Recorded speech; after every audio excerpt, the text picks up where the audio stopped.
Ikonat e anës femrore të kinematografisë shqiptare në prag të 8 marsit kanë marrë mirënjohjen e anës femrore të politikës mbar shqiptare.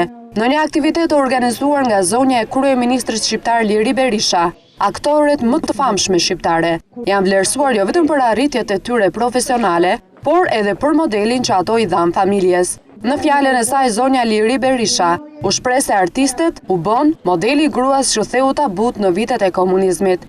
Përveç vlerave që përquat tek ne, vlerave artistike, u bët modeli i gruas së fortë dhe të guximshme shqiptare, e cila theu tabu dhe barjera të asaj kohe, duke u bërë pararoja e emancipimit të gruas, pararoja e zhvillimit të shoqërisë tonë. Në takim ishte e pranishme edhe kryeparlamentarja Josefina Topalli, bashkëshortja e kryeministrit kosovar Lumnie Thaçi, si dhe gratë të cilat kanë dhënë kontribute të çmuara në fusha të ndryshme të shoqërisë. Por të pranishmit u dha një reportazh ku paraqitën interpretimet e aktoreve më të njohura ndër vite.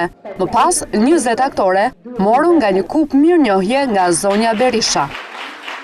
Kjo nëna ime, 7 bjeshke gur, ditën shtron jetën në lumë, natën reze në qiell. Të 7 i mbartë në barkin e duar, po kur dalin në lokë reze bëjnë deri në qiell. Kjo nëna ime,